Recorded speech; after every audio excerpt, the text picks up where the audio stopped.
Hello everyone, and welcome back to my shop.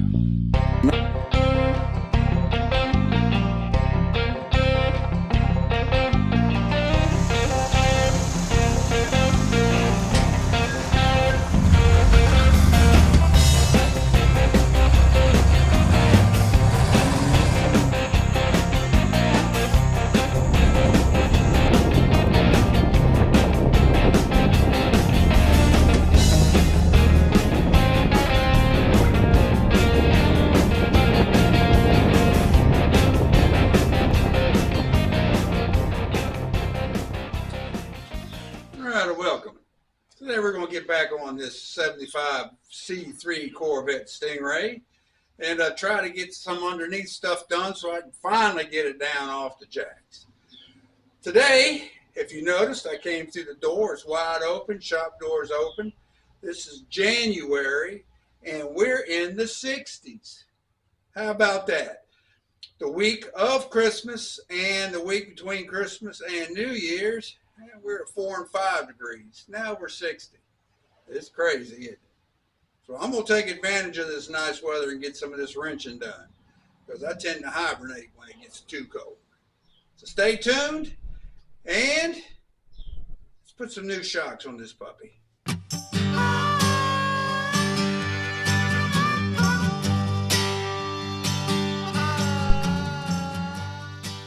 All right, these aren't the top of the line Bilsteins. They're not even the best of the KYBs, but they're good enough. They're better than the stock OEM. So we're going to put these on the front. If you've watched my channel, you'll know that, or you may know that when I did the rear wheel bearings, I also put a new set of shocks on the rear. Now, they are AC Delco Gasmatics, I think is what they were called. And they're doing good. They're doing fine. As a matter of fact, I had them in my stash from another project. So, since I didn't go, high end on the back, I'm not going to go high end on the front. And considering how this is still pretty close to stock, it doesn't need the high performance shocks anyway. So, long story short, the Excel-G gas shocks will do fine. All right. Just wanted to show, I've got a jack underneath the, I'm going to start on the left side or driver side. And I've got a jack underneath the lower control arm. And I'm going to loosen the top bolt on the shock first. And I don't know if it's going to keep it, if it would drop or not. So we'll see here shortly. All right, looks like there's a lock nut on this upper stud. Now there's a flat on the rod in case I go to take it off of the socket and the whole rod turns. So then I'll have to use a wrench, but we're going to go ahead and take that lock nut off and then the bottom bolt, and it should and it should release it up top. I don't know if I said it or not, but it's a 9/16.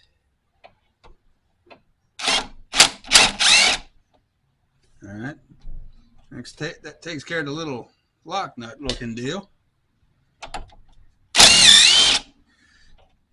And the shaft did not turn, so all right. And may have to take a channel lock to get that old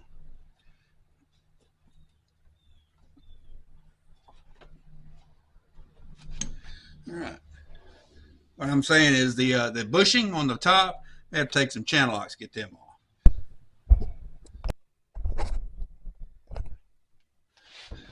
All right, here's the two bolts on the bottom side.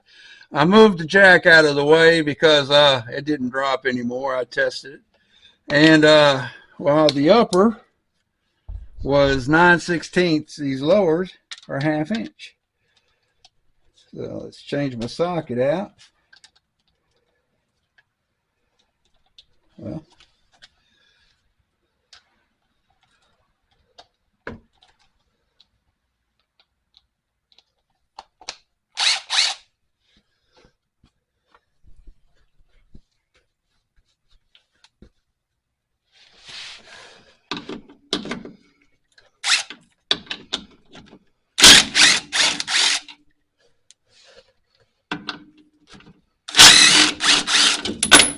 And there she blows.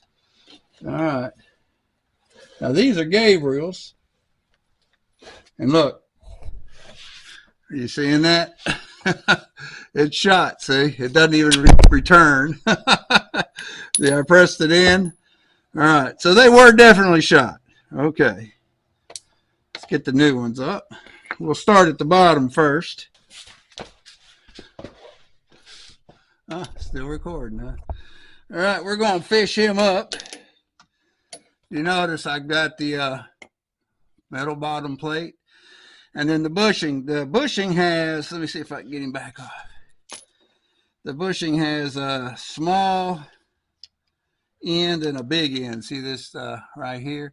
Small end goes down on the bottom because the hole in the upper control arm is big for that, okay? Let me get him back down there. All right. Let's fish him back up there. I might need my light. Probably get in the back of my head.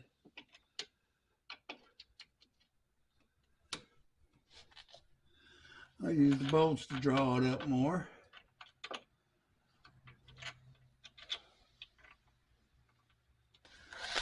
I don't know if you're seeing that. When you draw it up, let's see. Are you seeing that?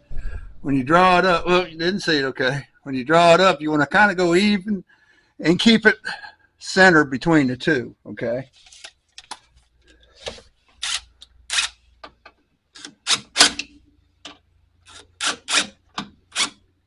See, I already wanted to come off.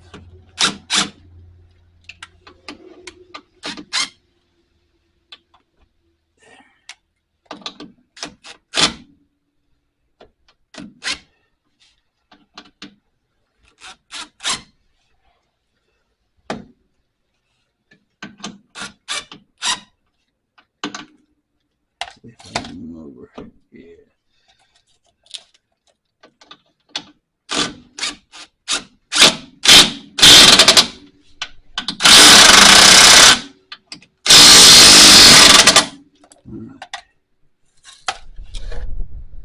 And it's centered good on both. All right, we go back up top now. All right, here it is sticking through. You know, there's a skinny end, fat end. Fat end goes down, and you can slide the rod over just a little bit to get him on there.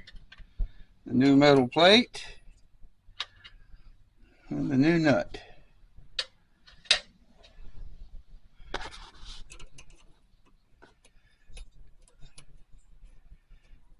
I'm going to try to run him down with the impact.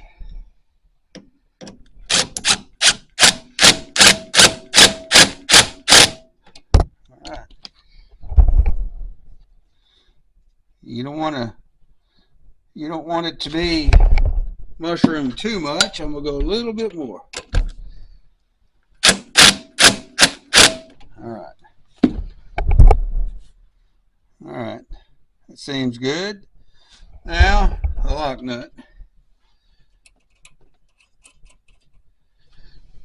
We'll just snug him down. There we go. All right. Really, that's all there is to it. It's not that hard a deal. I almost hate that I recorded. Might throw something else in.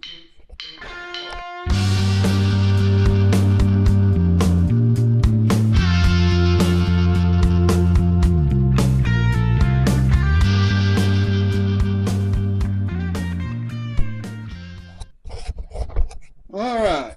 It looks after mucho work, aggravation, I got the rag joint in. Unfortunately, I did not record it, but I'll kind of point a few things out. Maybe it'll be helpful to you. All right. Mainly, I didn't record it because just was no way to get a camera down and around to get it. I think there's some good videos around, but anyway, let me point out a few things. There's the new one. I'll show the old one here somewhere. The rag joint. Now, I don't know if that's original or if it's an aftermarket, but you can see it's in pretty rough shape. So he is going to get swapped in this scheduled downtime too. But on the gearbox, steering gearbox, you notice right here is a flat. Okay, there's a corresponding flat on the new rag joint base here. You notice I put a white mark. It's just a pain to get that lined up. I took this bolt out to loosen this clamp on the steering column, and I'll show you what I used, my air hammer, and I knocked this in all the way up to that far. Right? I mean, past the threads up in you can see right there where they dug in some. All right, got him up that far, and the air hammer to knock the old one out after I took it apart. And it still was barely enough room to get this new rag joint in there. And when I first did it, I didn't take in consideration the flat. And so I had to take it all back out, get everything clocked right, and then get it back in. So, yeah, I probably got, I'm not going to admit it, but hours getting this dude in. Anyway, and he is in, finally. And I'll show you kind of the old one over here. And you can see the bad condition he was in. I mean, that's the condition he was in there. And the metal wasn't bad. But this tool, that tool is what made sliding, after you got the bolts out of the two clamps, sliding the rag joint unit off the steering gearbox, and then sliding the coupler part on the steering column back. That just made it so much easier, and I was able to maneuver it in there to move them back, to move the one on the steering column back down. The new rag joint was fairly easy to move by hand on the steering column. So anyway, like I say, it's for a job you think would be real easy. It wasn't. It ended up the shocks took all of half an hour to do. And I've got a couple hours in this rag joint. So anyway, I would put the wheels back on because I don't need to get back under the front of this thing again unless something occurs in some of my test runs before I put it down. But I still got that parking brake cable to do on the back. And then this puppy can get down on the ground. And I'm looking forward to that. All right.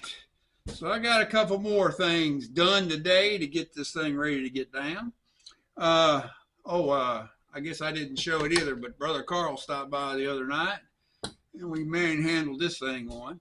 And I thought when we put it on, I thought before I even took it off that it didn't really line up good with the fenders. It seems like it sat low. Well, I've done some research. Ends up they make shims for the there's really not a whole lot of adjustment that you can do to the hinges, but you can put shims under them to raise the front of it up. And I'm going to buy, either I'm going to make me a set of shims or I'm going to go buy a kit. I don't know. I'm still thinking on that. But that's kind of just going to get marked down on the whiteboard for now. It's but anyway, got the shocks in, and I got that rag joint in. Next thing to do is get that parking brake cable in, and I'll be able to put this dude back down on the ground. And think about when I'm going to pull that dash part to do that tack board. I've been itching to drive the thing, and I think I want to do that a little bit. And I figure after I drive it a little bit, it'll probably hit me that I want to do that tack board. Now, we're in an unusual warm spell right now. I mean, it's 60 degrees and we're in January. This is highly unusual.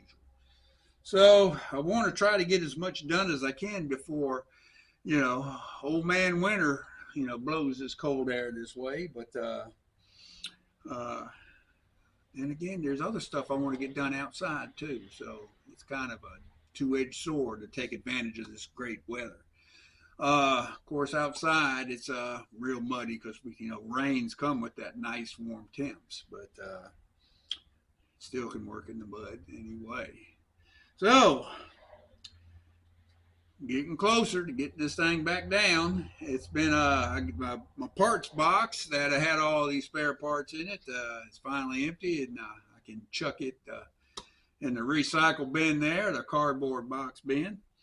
And I would put the wheels on, but I just ain't feeling it right now. I'll come back and do it later.